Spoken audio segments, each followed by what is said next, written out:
Existe un número que el gobierno mexicano no quiere que calcules. Son 47,000 millones de dólares. Ese era el valor estimado del capital chino que estaba sobre la mesa. Aprobado, negociado, casi firmado. Parques industriales en Nuevo León, fábricas de vehículos eléctricos en Sonora, centros de manufactura avanzada en Chihuahua. Todo eso existía en papel, en reuniones, en promesas selladas con apretones de manos entre funcionarios mexicanos y ejecutivos de BYD, Xiaomi y CATL. Y en marzo de 2026, todo desapareció, no por una crisis económica, no por un escándalo de corrupción, no por una caída en los mercados, por una elección. Y esa elección no se tomó en la Ciudad de México, se tomó en Washington. Lo que estás a punto de ver no es una historia sobre autos eléctricos ni sobre smartphones. Es la historia de cómo México decidió, de manera silenciosa y calculada, cuál imperio liderará el siglo XXI desde el continente americano. Y por qué el norte de México, Monterrey, Ciudad Juárez, Hermosillo, nunca volverá a ser el mismo. Para entender lo que ocurrió en marzo de 2026, tenemos que retroceder, no años, décadas. Porque lo que vivimos hoy no es un accidente, es el resultado de decisiones estratégicas acumuladas que convirtieron a México en el territorio más codiciado del mundo para el capital chino. Todo comenzó con una realidad geográfica que China tardó años en explotar plenamente. México comparte 3.200 kilómetros de frontera con el mercado de consumo más grande del planeta. Tiene puertos en ambos océanos, mano de obra joven y competitiva. Y sobre todo, tiene algo que ningún otro país del mundo posee en esa combinación: acceso preferencial al mercado estadounidense a través del TEMEC. Para Pekín, eso no era una ventaja comercial, era una puerta trasera. Saab, estando entre 2020 y 2024, el capital chino fluyó hacia México con una velocidad que sorprendió incluso a los analistas más optimistas. Las cifras son reveladoras. La inversión extranjera directa de origen chino en México creció un 340% en ese periodo. Los estados del norte fueron los primeros en despertar a esta realidad. Los gobernadores de Nuevo León, Sonora y Chihuahua viajaron a Shanghái, a Shenzhen, a Pekín. Regresaron con memorandos, con promesas, con fotografías. La narrativa era seductora. China traería tecnología, México pondría el territorio, y juntos construirían la fábrica del futuro. Pero en Washington, alguien estaba mirando. Y lo que veían les preocupaba profundamente, porque los analistas del Departamento de Comercio y del USTR, el representante comercial de Estados Unidos, habían identificado un patrón que no podían ignorar. Los productos que salían de esas nuevas fábricas en el norte de México tenían una característica peculiar. Sus componentes eran mayoritariamente chinos. Sus cadenas de suministro apuntaban a Guangdong y Jiangsu. Pero en la aduana americana entraban como productos mexicanos, con arancel cero, bajo el paraguas del TEMEC. La estrategia china tenía un nombre en los reportes confidenciales de Washington: Tariff Laundering, lavado de aranceles. Y fue entonces cuando las reglas del juego comenzaron a cambiar. En 2025, la administración americana intensificó las cláusulas de contenido regional del TEMEC. Los umbrales de origen se endurecieron. Las inspecciones aumentaron. Las presiones diplomáticas se multiplicaron. El mensaje de Washington a Ciudad de México era claro, aunque nunca se dijera en público: elijan. Existe un momento en toda negociación secreta en que el silencio se vuelve más elocuente que cualquier palabra. Para México, ese momento llegó en el otoño de 2025. Jason y Matiam. Las reuniones no estaban en la agenda pública. No había comunicados de prensa. No había fotógrafos. Solo funcionarios de alto nivel del USTR, del Departamento del Tesoro y de la Cancillería mexicana, sentados alrededor de mesas que oficialmente no existían. El tema central era uno solo: ¿qué van a hacer México con China? Para la administración de Claudia Sheinbaum, el dilema era existencial. Por un lado, el capital chino representaba una oportunidad histórica. BYD había anunciado una inversión inicial de $1.200 millones para una planta ensambladora en Monterrey. Xiaomi exploraba un campus de manufactura en el corredor industrial de Chihuahua. CATL, el mayor fabricante de baterías del mundo, había enviado equipos de ingenieros a evaluar terrenos en Sonora.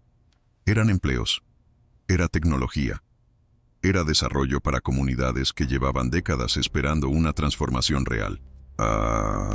Aranda. Pero por el otro lado estaba el TMEC. Y el TMEC no es solo un tratado comercial, es el sistema circulatorio de la economía mexicana. El 83% de las exportaciones de México tienen como destino Estados Unidos. Más de 6 millones de empleos directos dependen de ese acceso preferencial. La industria automotriz, la aeroespacial, la electrónica, la agroindustria, todo está construido sobre la arquitectura del TMEC.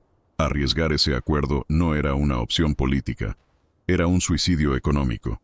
Y Washington lo sabía.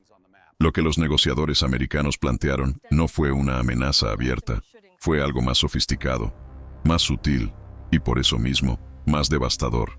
Fue una auditoría, una revisión exhaustiva del cumplimiento de las reglas de origen, una señal de que la próxima renegociación del TMEC, programada para 2026, podría incluir cláusulas que hicieran explícita la exclusión de componentes chinos. El subtexto era impecable. No te estamos pidiendo que elijas, te estamos mostrando lo que pasa si no lo haces. En Pekín, la lectura fue diferente. El Ministerio de Comercio chino mantuvo públicamente una postura de calma. Los portavoces repetían que las inversiones en México eran legítimas, transparentes y mutuamente beneficiosas. Pero en los canales privados, la presión sobre Ciudad de México fue igualmente intensa. China recordó los créditos blandos otorgados a proyectos de infraestructura mexicana. Recordó los acuerdos de cooperación tecnológica. Recordó, con delicadeza calculada, que el mercado chino era el segundo destino de exportación de México. El mensaje de Pekín era igual de claro. Si nos cierran la puerta, también nosotros sabemos cerrar puertas. No, México estaba atrapado entre dos imperios, y la historia estaba a punto de registrar cuál de los dos pesaba más. La decisión final no llegó en un decreto, no llegó en un discurso presidencial, llegó de la manera más mexicana posible, en el silencio administrativo. En enero de 2026, los incentivos fiscales para nuevas inversiones en sectores estratégicos comenzaron a revisarse. En febrero, los permisos de uso de suelo para varios proyectos chinos quedaron en un limbo burocrático indefinido. Y en marzo de 2026, los teléfonos sonaron en las oficinas de BYD, de Xiaomi, de CATL. Los mensajes eran breves, educados, definitivos. Los incentivos ya no están disponibles. Paramount. Y ahora te hago una pregunta que quiero que pienses con honestidad. ¿Fue México víctima de la presión americana? ¿O fue México el arquitecto silencioso de su propia transformación estratégica? Déjanos tu respuesta en los comentarios, porque la historia que viene a continuación cambia completamente dependiendo de cómo respondas. Cuando el capital chino se retiró, o más precisamente, cuando México cerró la puerta, algo extraordinario comenzó a ocurrir.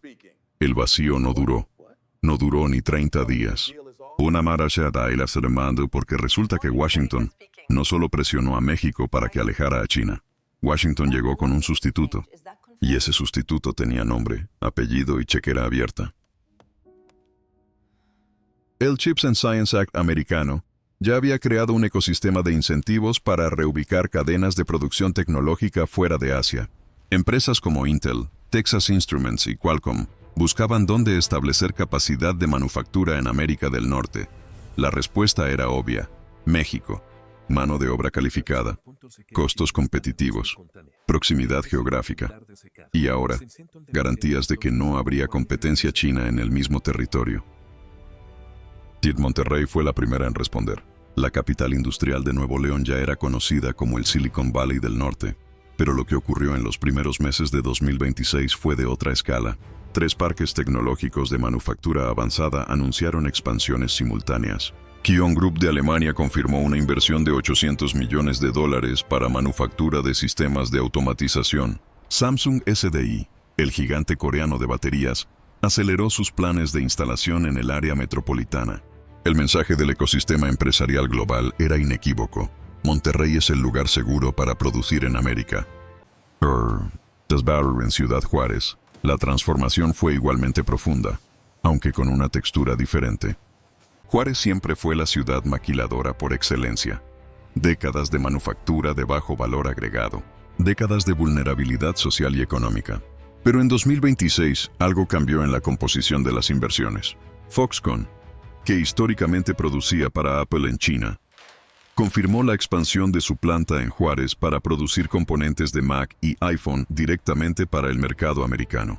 La inversión, $1.500 millones en 2 años, no era maquila tradicional, era manufactura de alto valor, con ingeniería local, con centros de diseño, con laboratorios de prueba.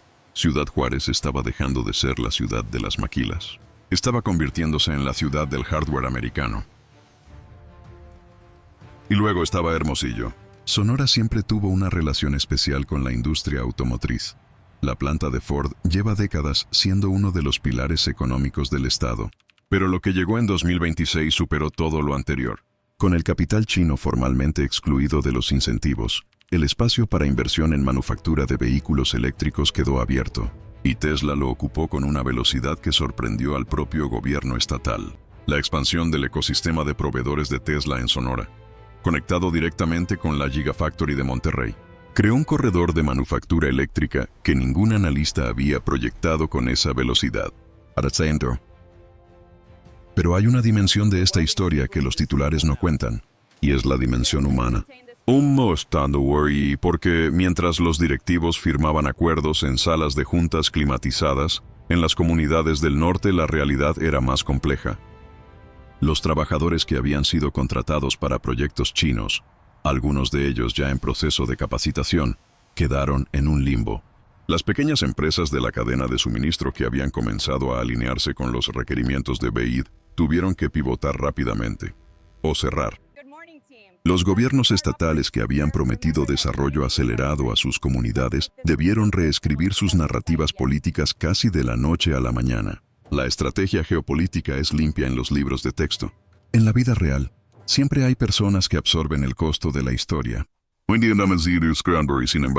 Sin embargo, los datos de empleo formal en Nuevo León, Chihuahua y Sonora cerraron el primer trimestre de 2026 con números que pocos habían anticipado. La tasa de empleo manufacturero en el norte de México no cayó. Subió un 7.3% de crecimiento interanual en empleos del sector industrial de alto valor agregado. El salario promedio en manufactura tecnológica en Monterrey superó por primera vez el equivalente a $18 la hora en paridad de poder adquisitivo. El norte de México no colapsó cuando China se fue. El norte de México se transformó. Y hay una última pieza en este tablero que lo conecta todo. El corredor interoceánico del Istmo de Tehuantepec. Porque mientras el norte se reconfiguraba como hub tecnológico del continente, el sur de México consolidaba su posición como la nueva arteria comercial del mundo. El CEIT, operativo en plena capacidad desde 2025, ofrece ahora a los fabricantes instalados en el norte de México una ruta de exportación hacia Asia que no pasa por el Canal de Panamá. La combinación es geopolíticamente explosiva. Manufactura de alto valor en el norte, ruta de salida soberana por el sur, acceso preferencial al mercado americano por el tratado. México no eligió solo un lado en la nueva Guerra Fría. México construyó su propia posición en el tablero. Antes de llegar a la conclusión, necesitamos detenernos un momento. Si llegaste hasta aquí, significa que este tema te importa, que entiendes que lo que ocurre en el norte de México no es una noticia de negocios, es la historia del poder en el siglo XXI. Este canal existe porque hay una audiencia que merece análisis de esta profundidad, no titulares, no opiniones disfrazadas de hechos. Geopolítica real, narrada con la seriedad que merece. Si este video te aportó algo, una perspectiva, una pregunta, una duda, ese es exactamente el propósito de Eje Norte. Crónicas de Poder. Gracias por ser parte de esta comunidad. Gracias por exigir más. Gracias profundamente por confiar en nosotros para entender el mundo que está naciendo frente a nuestros ojos. Volvamos a la pregunta que dejamos suspendida. ¿México traicionó a China? La respuesta corta es no. En geopolítica, las naciones no tienen lealtades permanentes, tienen intereses permanentes. Y el interés permanente de México, su supervivencia económica, la estabilidad de millones de familias, el acceso al mercado que financia su desarrollo, estaba atado al TMEC con una intensidad que ningún paquete de inversión chino podía compensar. Escuche, MacArthur, pero la respuesta larga es más interesante. Porque lo que México hizo en marzo de 2026 no fue simplemente ceder ante la presión americana. Fue algo mucho más sofisticado. México usó la tensión entre dos imperios para extraer el máximo valor posible de ambos lados. La amenaza del capital chino funcionó como palanca de negociación con Washington. El precio de alejar a China fue una serie de compromisos americanos: inversión acelerada, certeza jurídica en el TMEC, apoyo a la expansión del CIT, que México no habría obtenido sin ese contexto de presión. En otras palabras, México usó a China para negociar mejor con Estados Unidos y luego le cerró la puerta. Ana, ¿es eso moralmente admirable? Probablemente no. ¿Es estratégicamente brillante? Sin duda.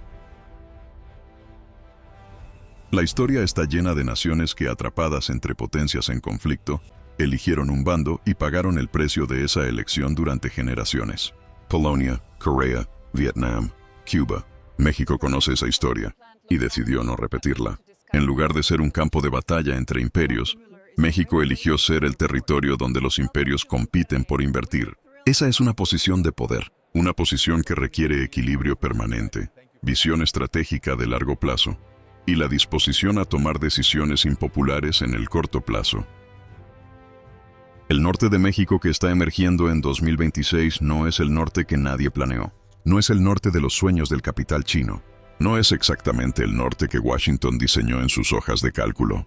Es algo diferente, algo propio, un ecosistema industrial y tecnológico que lleva huella mexicana, en sus ingenieros, en sus trabajadores, en sus instituciones educativas, en sus redes de proveedores locales. Monterrey, Juárez, Hermosillo, ciudades que están escribiendo, en este momento, el capítulo más importante de su historia económica. Chandler. Y la pregunta que queda abierta, la pregunta que la historia tardará años en responder, es esta. ¿Construyó México una fortaleza? ¿O construyó una dependencia más sofisticada, más profunda, más difícil de desmantelar que la anterior? Porque si el TMEC se renegocia en términos desfavorables, si la política americana cambia de dirección, si Washington decide que ya no necesita a México como aliado estratégico en la contención de China, ¿cuántas opciones le quedarán al país que acaba de cerrarle la puerta a Pekín? Esa es la apuesta. Esa es la grandeza y el riesgo de la decisión de marzo de 2026. Y por eso, más allá de los números, más allá de los acuerdos, más allá de los comunicados oficiales, esta historia merece ser contada, merece ser analizada, merece ser recordada. Porque en geopolítica no existen las traiciones, solo existen las decisiones que definen a los imperios y las que los destruyen. Eje Norte, Crónicas de Poder.